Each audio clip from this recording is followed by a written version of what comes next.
ซื้อซอยเสียนะมีว่าเพิ่นเคยบอกว่าสิ ว่าจังได๋ว่า ว่าไปจะว่าอะไร มีบ่ เพิ่นก็รังเกียจเฮาบ่อยากซื้อซอยสิบ่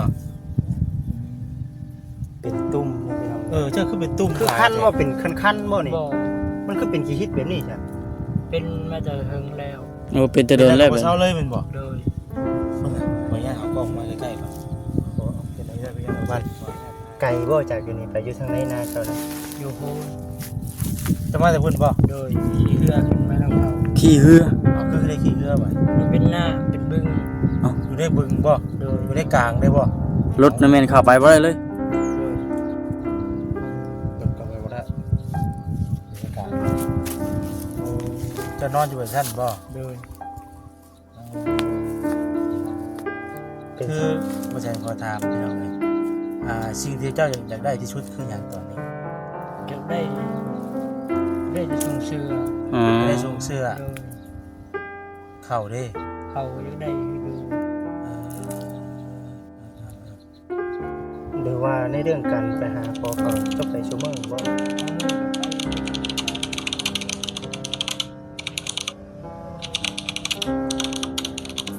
พี่น้องเลยเนาะสบายดีเด้อพี่น้องเด้อพอดีว่าสิพากันเดินทางไปหาแม่ตู้คูณฉันซื้อเครื่องซื้อของไปเกียมกะไว้ว่าสิขึ้นไปเกียมขึ้นเฮือนใหม่แล้วแหละพี่น้องเนาะพอดีว่าผ่านทางไปพอทั้งอ้ายแล้วจักเป็นเฮ็ดจังไดพี่น้องเนาะคือหยัง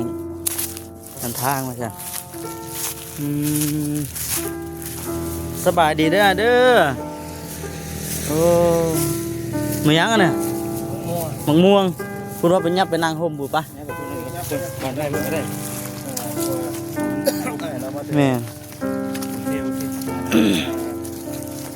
พ่อนำทางก่อนพี่น้อง สบายดีได้เด้อสบายดีรอบนึงเนาะเรามาแต่มะม่วงพี่น้อง เนาะ ซื้อไอ้เหงา ซื้อไอ้ยาวบ่ ซื้อเหงาเนาะ โดย เอ้า เจ้าอายุจักปีนี่ โซโซ 22ปี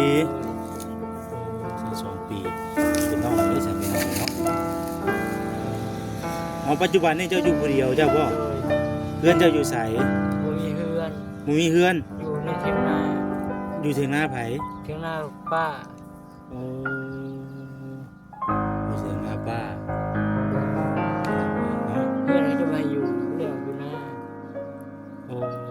เป็นคือบ่ให้อยู่เนาะเป็นจังได๋ เพ ก่อน ราะในบูฮูคือกันพ่อแม่ใต้เบิดแล้วเขาจะบอกไปทางใหม่ พ่อแม่เสียแล้วก็เฮาก็อยู่แต่เฮาบัดนี้ โดย โอ้ เพื่อนเขามาอยู่เลย ไกลบ่บ้านเจ้าอยู่ไส ไปเติร์ทาม่วง ฮะ ทาม่วง ท่าม่วง โดย บ้านท่าม่วงบ่ โดย เจ้าอยู่บ้านท่าม่วงในปัจจุบันนี่เจ้าเฮ็ดจังได๋อยู่ใช้ชีวิตแบบใดหาอยู่หากินแบบใด หานั่นหานี่ไปขาย หานี่ไปขาย โดย หายังไปขายนั่นล่ะ มะม่วงที่กระหอย โอ้ มะขามดีความชุก โดยอันขออนุญาตนำอันหน้าเจ้าเป็นหยังก่ออัน อันนี้มันจะเกิด มันจะเกิดหน้าเจ้านี่เป็นมันจะเกิดบ่นี่ โด นะ ย โอ้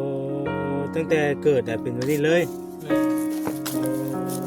ไม่เอาเนาะ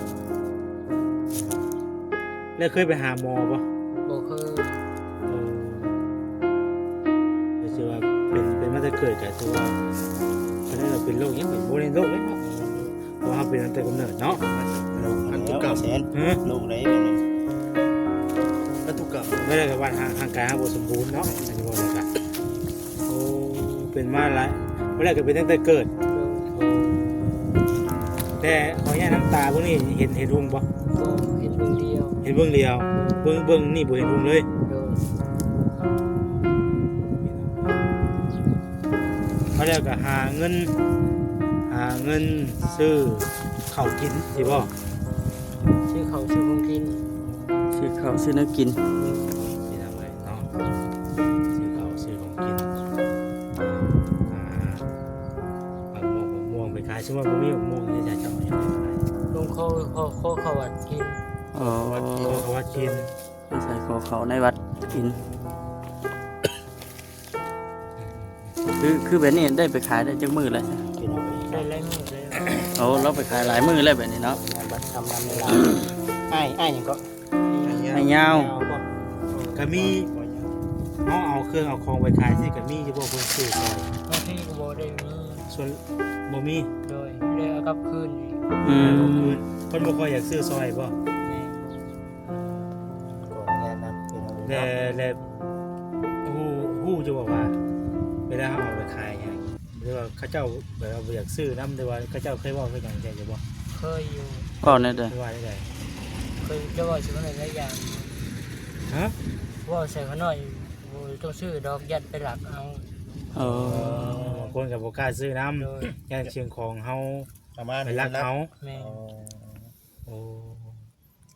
เด้อพี่น้องเด้อเนาะ อืม บอกขออนุญาตนำในเรื่องหน้าตาเนาะขออนุญาตนำมันรู้สึกในใดคันบ่เดี๋ยวนี้ บางเทื่อบ่คือยันว่า ย่านว่าแบบคือเห็นแบบว่าหลายคนยันมีความคิดแบบว่าเอาเครื่องเอาของไปขายได้สาเหตุที่ว่าคนบ่อยากซื้อน้ำนะที่ว่าเปอร์เซ็นต์ยิ่งคำถามมาไปสิก็ว่าเอาเครื่องเอาของไปขายน่ะมีคนซื้อซอยอยู่บ่ยันว่าหลายคนเห็นหลายยันว่ารังเกียจเล่าสิอ่ะนะ หน้าตาเรา เอา ซั่น บ่ ติ สะอาดแหละยันว่าอยากซื้อซอยสิอ่ะนะมีว่าคนเคยเว้าว่าสิ มีอยู่ อืม ว่าจังไดก่อน ว่าไปจะว่าอะไร มีบ่บางคนก็รังเกียจเฮาบ่อยากซื้อซอยสิบ่ เป็นตุ่มนะพี่น้อง เจ้าคือเป็นตุ่ม คือ หลาย คัน แท้ บ่เป็นคันๆบ่นี่ บ่ มันคือเป็นขี้ฮิตแบบนี้ใช่ เป็นมาแต่เฮิงแล้ว โอ้เป็นแต่โดนแล้ว เป็ แบบ เช้าเลยแมันบ่ โดย เพิ่งขออนุญาตเอากล้องมาใกล้ๆก่อนนี่ได้เพียงว่าเช่นขออนุญาตถ่ายให้เพิ่นเอาชื่อมันเป็น อืม ตุ่มบ่อยู่ได้เป็นตุ่มแห้งอยู่ดอกได้ ยาทาอยู่บ่อย่างเป็นคืออันนั้นบ่ บ่ ว่า ถ้าบ่ได้มีเงิ เป็น น ซื้ ชื่ อ อจังโรคผิวหนังนี่บ่ เขาขายแพงยากัน ลำพังหาเงินซื้อข้าวกินเราก็ได้เนาะ มีพอดีพอดี ฮะ มียาทาพอดีบ่ แต่ถ้าบ่แต่ถ้าแบบแก้คันนี่บ่ แก่อยู่ภายนอก เออ มีข่อยสิเอาให้แล้วอยู่ มีบ่จะถือมา โอ้พี่น้องเนาะพอดีเฮาก็บ่ได้ถือชุดนั้นมานำใส่บัตรเนาะ บ่ได้เอามานำซับข่อยก็ได้มันเป็นบางช่วงนะเอามาเป็นบางอย่างในเรื่องอันนี้นี่เป็นแต่หึงแล้วในเรื่องหน้านี่ แต่อ เป็ ย่างน้อย คื พุ่น แม่หยังก็บ่ครับ แม่อันสุดใจบ่ แม่ชุดใจแล้วยิ่งหลายปียิ่งใหญ่เลย ยิ่งโยนลงเลย แม่หรือว่าอันนี้เป็นจังไดก็ซ้ำเก่าบ่ โดย บ่ขออนุญาตน้ำตาก็ แม่นๆโยนลงเลย คันบ่คันตลอดเนาะบ่คันเนาะ คือว่า เรา พ่อ จะเกี่ยวเป็นกับโรคผิวหนังแน่ โอ้ เจ้าได้อาบน้ำอยู่บ่ บ่ บ่ได้อาบน้ำ โดยชงเสือตัวเดียว เสื้อผ้าตัวเดียวนี่ โดย คายคิงตลอดเลยบ่ได้อาบเลย โดย จักเดือนจักมื้อแล้วบ่ได้อาบน้ำขออนุญาตนำเด้อ เดือนหนึง เดือนหนึง บ่ได้อาบน้ำเดือนหนึง อ๋อ เดือนหนึง แบบได้ แต่ อัน ว่า นั้น ปกติก็จักมื้อเจ้าจะอาบน้ำเลยนะ แล้วได้เจอกันเอาก็มือเอาก็มีเครื่องเปลี่ยน อ๋อ จ้านี่เป็นเครื่องเปลี่ยน ในใจนี่อยากอาบคู่มืออยู่แต่ว่าบ่มีเครื่องเปลี่ยนเครื่องคาคิงส่งตัวหนึงเสือตัวหนึง แล้วนอนใช้สายเสมอนี่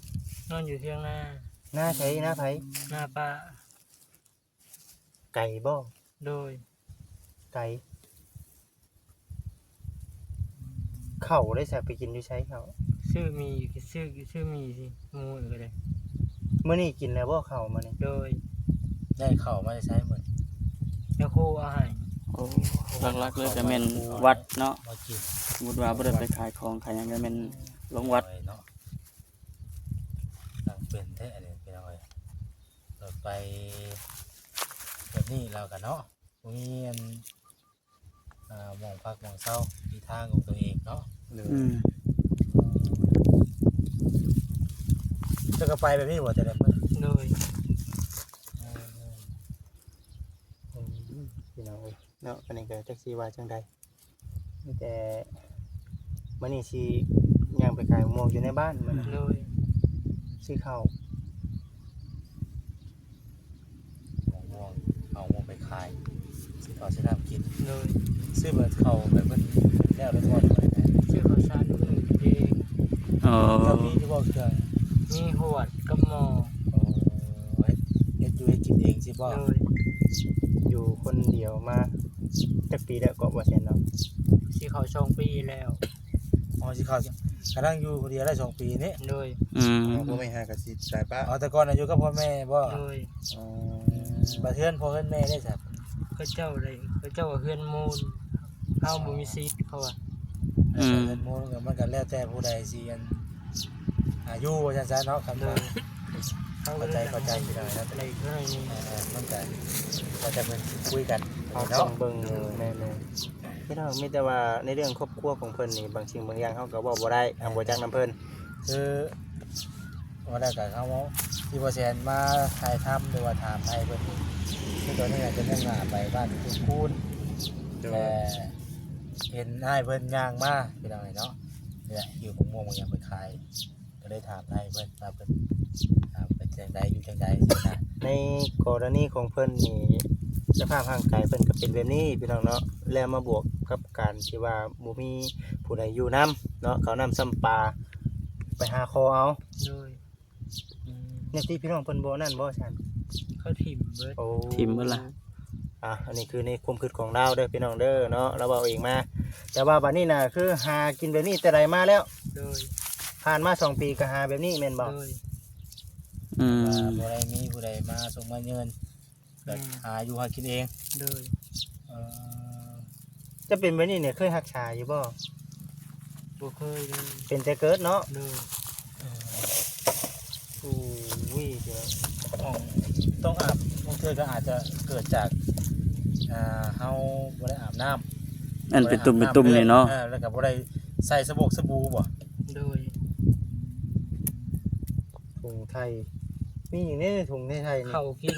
ข้าวกิน โดย เบิ่ง ใส่ ได้บ่ เบิ่งดูหาเอาเบิ่งดู มีอย่างนี้อ่ะเอาให้เบิ่งให้เบิ่ง นี่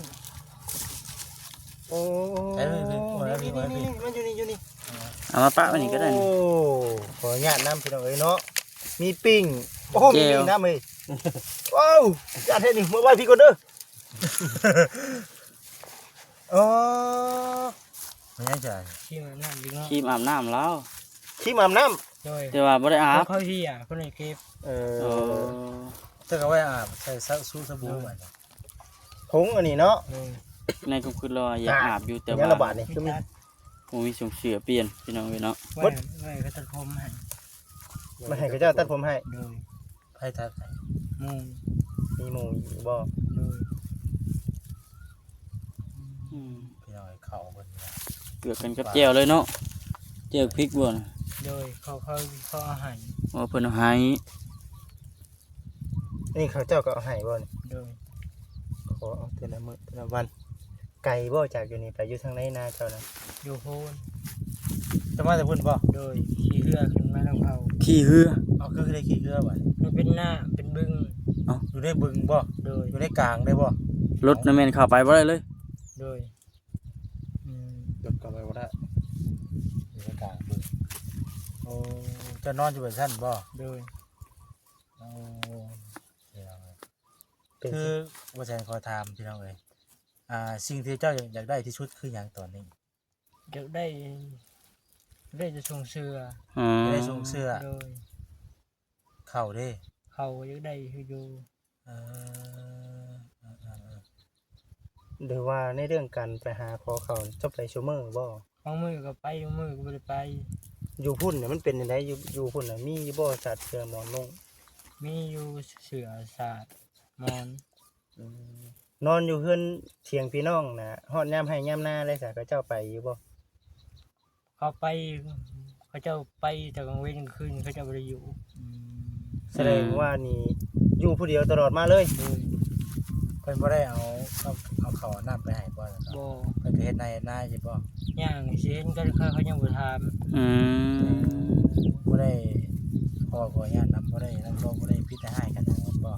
บ่ หรือว่าเจ้าเลือกทางที่ไปบ่นี่เองบ่ ตอนแรกก็เขาบอกน้ำดีอยู่เขาบอกอยู่ชื่ออะไรว่าหน่อยเอาเวลาเขา อันนี้ว่าขออนุญาตนำพี่น้องเอ้ยอันนี้เฮาเป็นผู้ถามเนาะเฮาเป็นผู้ถามแล้วเฮาอยากรู้ว่าไปที่มาแบบใดสินะถ้าว่าอันใดที่ ไอ้นี่ก็ได้ พี่ป้ายจังใดก็ขออภัยนำพี่น้องเนาะ โด เพราะว่าย เขาถามด้วยความว่าบ่ฮู้เนาะว่าสิ แม่ เนาะว่าขออนุญาตนำตัวนี้นะ แต่ว่าเฮาก็บ่ได้ฮู้ว่าชื่อเสียงนามพี่น้องมันเป็นจังไดเนาะ นั่นแหละแต่ว่าบ่พลาดพิงถึงทางพี่น้องก็ได้ บ่เฮาก็อยากฮู้เนาะถามเล็กๆน้อยๆอะไรจะเว้าได้ก็เว้าเนาะอะไรเว้าบ่ได้ก็บ่เว้า ลักษณะบ่ได้ก็เห็นเราย่างไก่ทางมาเฮาก็เลยว่าจุดประสงค์เฮาคืออยากซอยเพิ่นว่าซั่นซะเห็นเพิ่นเป็นอย่างนี้ก็เลยอยากมาถามว่าอันคือว่าเพิ่นขาดข้าวขาดน้ำกันอันใดที่ว่าช่วยกันได้ก็ช่วยกันไปสินะอยู่จุดประสงค์เฮาน่ะพี่น้อง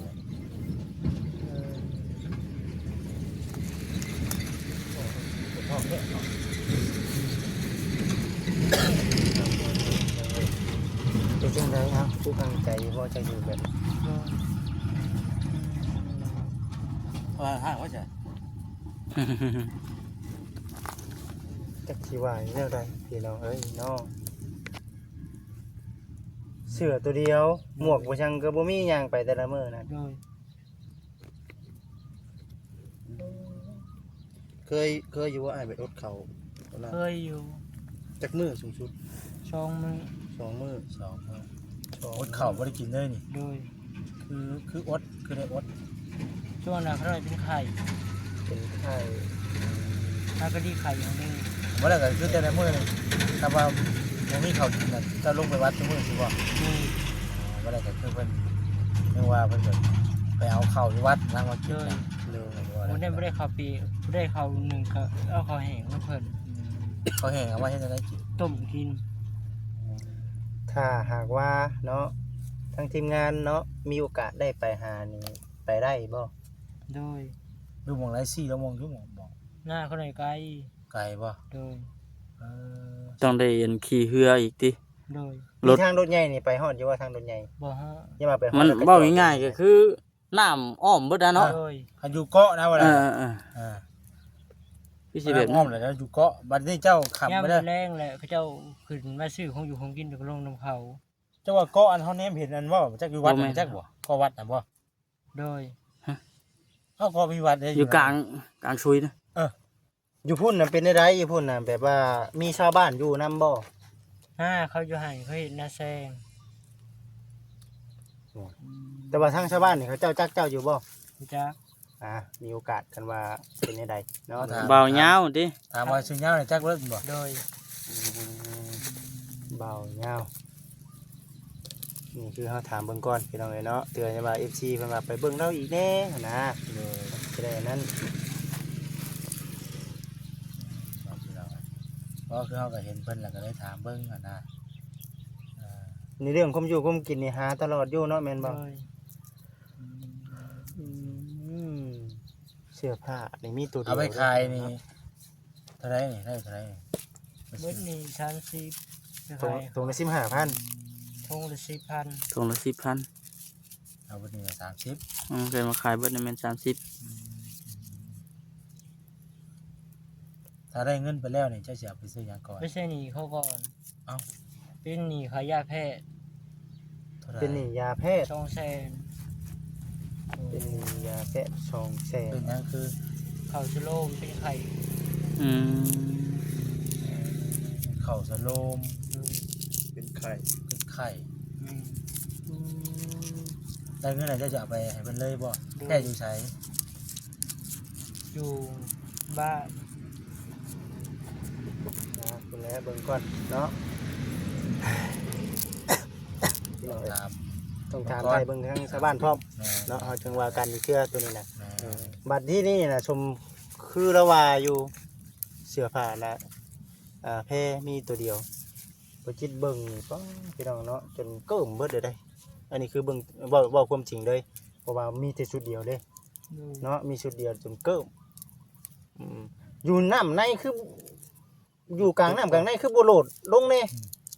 มีเครื่องเปลี่ยนนี่แหละ เอาชักเด้เนาะเห็นว่าก็ทีมลงในก็ชักแล้วก็ล่ามมือบ่มีคนเห็นแล้วว่าเฮ้ย เอาหน้าเข้าใกล้ๆกับหน้าเขาหน่อย อืม เขาดำเห็ดหน้านะฮะ บ่มีเครื่องเปลี่ยนถ้ามีเครื่องเปลี่ยนน่ะสิอาบน้ำ โดย แพ้ก็บ่มีบ่ บ่ บ่มีแพ้เนาะ ที่แท้เราก็บ่ได้แพ้น้ำแพ้ในดอกเนาะ เฮ็ดจังได๋ฉันบ่มีเนาะ มันบ่มีเสื้อผ้าเลย เอาก็ไป แต่คิดว่าตัวนี้เนาะเราบ่อย่างมัน มัน มี ก็บ่มีเนาะอย่างกับบ่ เธ มี อได้บ่มีเนาะ อืม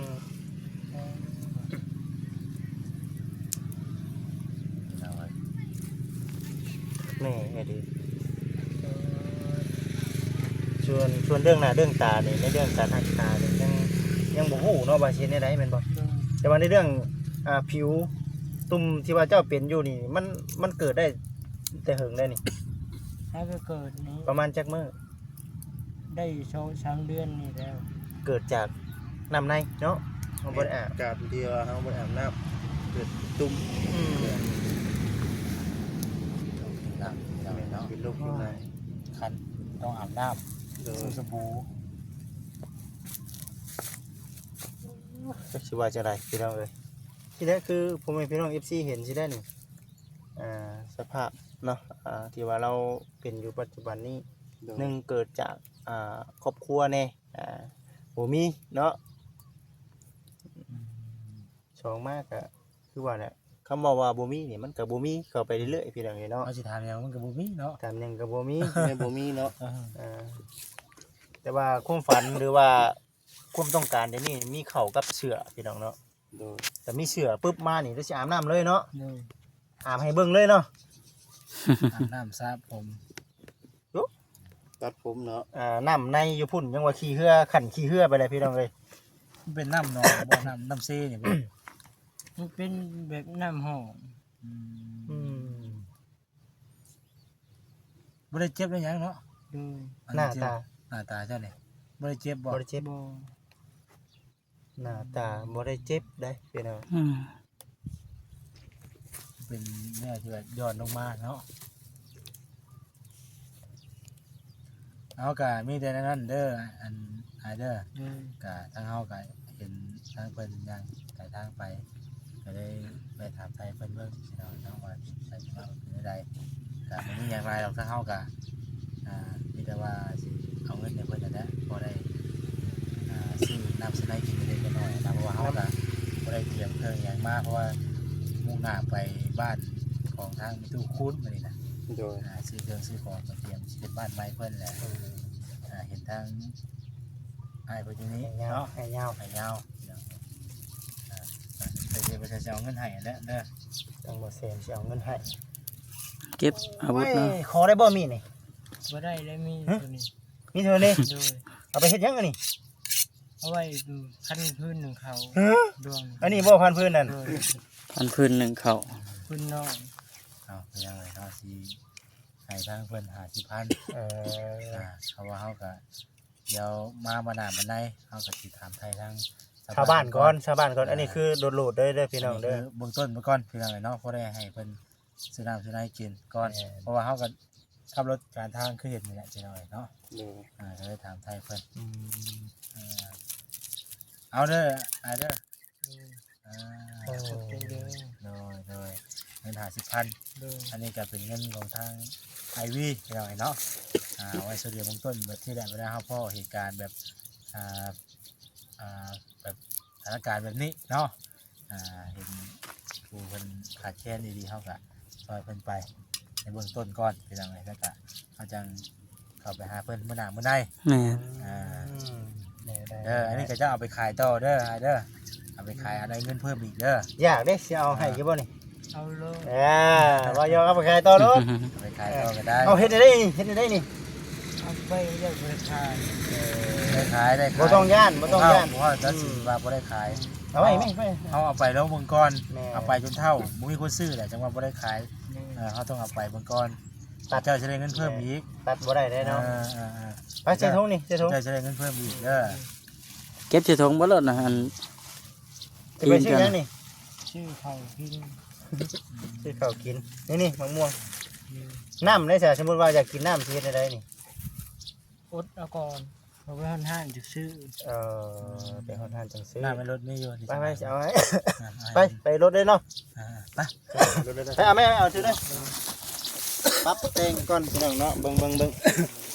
จะให้ FC ได้เบิ่งก่อน ยาวพี่น้องเนาะ ป่ะ แล้วก็เด้อ เถื่อมเนาะช่วงนี้ นี่ มาเป็นเองเนาะ ก็มื้อนี้น่ะมานำกัน4คนแล้วสิเดินทางเอาเครื่องเอาของนี่แหละเอาไปให้เพื่อนมีตู้คูณตัวเพิ่นสิได้เนาะอย่างตาม แม่นอย่างกำลังรัดธงมานะ เนาะประเด็นคือในเรื่องหน้าเรื่องตาเพิ่นน่ะพี่น้องเนาะมันเป็นหรือว่าโอ้เคยเห็นคนหนึงนะที่แม่หอมใจเนาะ ใจ ชื่อเพิ่น น้ำบ่เอาน้ำให้ ให้เพิ่นขวดนึงจะท่าว่าเจ้า ระวังมัน ดูยาไทยก็ เจ้าอย่างนี้ตีเลยได้นี่ใช้อยู่ห่มบ่ พี่มาโฮมพี่ก่อน คือสิมีหลายอย่างเติมหนึงอยู่ดอกพี่น้องเอ้ย เราสิใส่เทเดบะนี่เนาะ ทั้งมีหน้าแต่งให้นี่ก็คือว่าฮู้แท้ๆนะว่าสิมาพ่อเพิ่นแบบนี้นะบัดนี้แม่นมีเกือบอีกได้มั้งเนี่ย เฮ้ยชนเข้าใช่จัง ให้เกือบกันนะเบิ่งดู ชนเข้าเจ้าของเรา เกือบชนเข้าขออนุญาตพี่น้องเด้อเกือบชนเข้า ชนเข้า ส่วนเขา ใส่จักปีแล้วนี่ ใช่จะช่องเดือนแล้ว สอง เอ้ย สองไม้เป็นไงกระทงก็มีน่ะ กันจ้องก็มีนี่ เอานั่งตะกู้ตะกู้ ตะกูวะโอ้ยบ่เซนยังดีที่ว่ามีอันน่ะ ดึงด้วย ของทั้งครูบา มาใส่ ครูบาอยู่สวรรค์ บุญได้แล้วนะ บุญเนาะ อายุน้ำวัดน้ำว่าก็ได้ใส่ของ ของนวัดเนาะ เว้าแล้วก็นำจ้องใส่กันดี โอ้ นะ ยแน่นอนอยู่แล้ว เว้าผมกินว่าบ่มีแพ้เจ้าต้องได้อาบน้ำแท้ๆมื้อนี้ อาบน้ำเด้อ ชักชงชักเชือไว้ เอาให้เพิ่นเลิกมาจุดเพิ่นขึ้นนะ ก็ได้เนาะ คือมันก็มี มีแพ้เด้ออาบน้ำเด้อเกือบบ่ ให้ใส่แล้ว เกือบไปใส่เลยสิได้เกือบใหม่แล้วนี่ พอดีอยู่บ่ว่าเสียงเจ้าว่ะไปเดี๋ยวไปชักเนาะ พอดี มา ลองดู กันสิน้อยก็น้อยนั่นเอง น้อยก็เอากินได้ซะใช่เนาะเดี๋ยวมันก็ญาติดีมั้ย ได้อยู่ ดีเลย อ่า ได้เกิดใหม่อีกเลยบาดนี้ มาตัวนี้ก่อนบ่ กันจ้องคน ฮ้อนแดดอยู่บ่ยัง โดย โอ้ยคักปัญญังบ่ เอาอยู่บ่นี่ มันเข้าท่าไปยังไงเนาะ คนถามกันเจ้ามีผู้เอาให้สิดอกเด้ออย่าว่าเพิ่นหลายคนยันสงสัยว่าเป็นรักเป็นหยังบ่สิก็มีได้เนาะ เอาบอกไว้นี่ซะเบาแสน อ่า เบาจิต บอกชื่อแล้วก็ได้ ยูทูบเบอร์ช่วยเหลือแบบนี้เอานี่แบบนี้เด้อ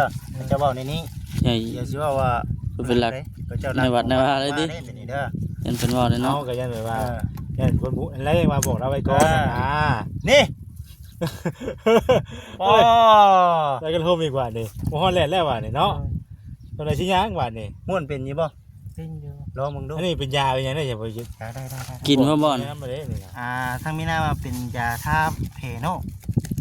ทาบาดแผล ทาบาดแผล มีทิชชู่มั้งแต่เก่าบ่มัน บ่ สำลี บ่ก็ได้ บ่ออกก็ได้ นี่จะเป็นยาล้างบาดตัวนี้ แม่นบ่ค่อยบ่ ตั จั ว กเด้ นี้ อ ตัวนี้น่ะจะเป็นท่า บ่แม่นตัวนี้น่ะเป็นตัวแร่ได้นี่ ออกมาให้เราเป็นยังไงเราบ่จัก ตัวแร่บ่ มียานี่นำเนี่ยเด้ มันคือหลายยาเด้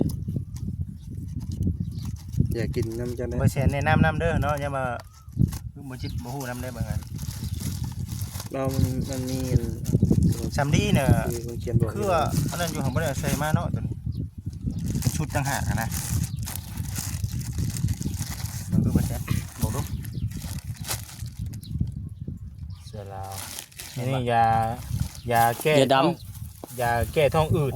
แม่นบ่ ท้องเพ้อยา ยิงท้องบ่ ยาทา ตาเสือดาว น้ำแดง ทาได้บ่แซ่แม่นบ่ บ่แม่นทาใด ยาน้ำด คือความหมายก็ยาลายาทาเนาะยาทาตุน้ำแรง อย่าทา ชื่ออะไรชื่อยาได้อันนี้นะเออ ำท่า ว่า บ่ นี่ที่แก้นี่เดี๋ยวจะต้องอ่านบางขอนี่ที่นี่ขอนี่นี่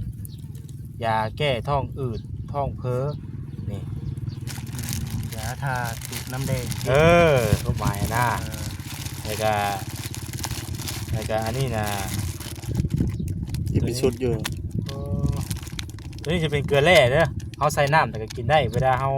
เมื่อยเพลียหรือว่าออกกำลังกายที่นั่นนี่ ไม่ควรรับประทานนะบ่แสน ฮะ ในเวลา กินได้แม่นบ่ เอ้า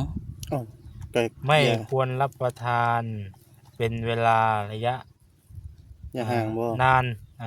เป็นเวลานานกว่า2 สัปดาห์ คือบ่ให้กินติดต่อกันถึง2 สัปดาห์ โอ้ ไม่ควรรับประทาน แสดงว่าอยากกินเด้อ นี่ สิท้องยิงท้อง นี่เราก็ต้องอ่านเบิ้งนี่ วิธีใช้ได้ วิ มีบ่ ขนาดและวิธีใช้รับประทานก่อนอาหาร แม่นก่อนอาหารวันละ3 ครั้ง ผู้ใหญ่รับประทานครั้งละ1หรือ2 ช้อนโต๊ะ เล็กน้อย6 ปี52 ปีนี่รับประทาน อ๋อ ครั้งละครึ่งซ้อนบ่ได้เนาะ ตัวนี้วิธีใช้ผู้ใหญ่เนี่ยก่อนนี่ครึ่งละเนี่ย ยายัง ครึ่งละ1 ช้อนโต๊ะเล็กผู้ใหญ่ไปเดียวกันตัวนี้น่ะ ยายัง ยาแก้ไอตัวนี้น่ะ ยาแค่ไอเด้อเป็นไอเด้อกินเลย ยาแก้ไอตัวนี้น่ะช่วยบรรเทาอาการไอขับเสมหะทำให้ชุ่มคอ ตัวนี้เด้บ่แซนนี่เด้อ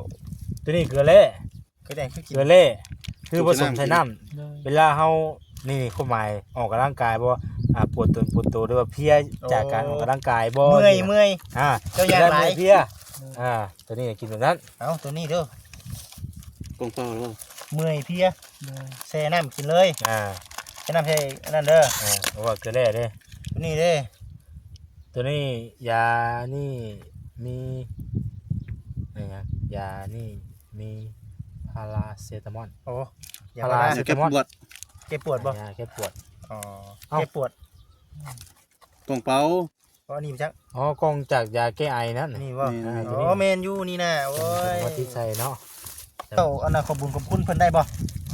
บ่ใช่พรเพิ่นได้บ่ เขาเอาทุกคนมา อยู่ดีไม่แห้งขอบใจเด้อเจ้าครูบาเอ้ยลงมือขึ้นแล้วอ่ะ ขอบใจเป็นหลายๆเด้อจ้ะ เลยเด้อ อ๋ออยู่ดีไม่แห้งอยู่ดี ไปเสร็จเนาะอะไรก็ขอบใจหลายๆพี่น้องดูแล้วก็กันเรียกกันถามไทยเพิ่นเนาะ เราจัดแจงไปเลยเนาะก้างได้ด้วยฮะก้างได้มันกลับไปเอาก้างได้นี่ ต้องเปิดการให้ก็ได้มั้ยอย่ามา กันม่วนก็ได้เบิดได้เนาะอันนี้คือของอยู่ในวัดพี่น้องเนาะทางครูบาเพิ่นมอบให้มา สบายบ่ ลาไปก่อน ปอจ่อก่อน พี่น้องเนาะจบคลิปก่อนบ่คำก็ได้สบายดี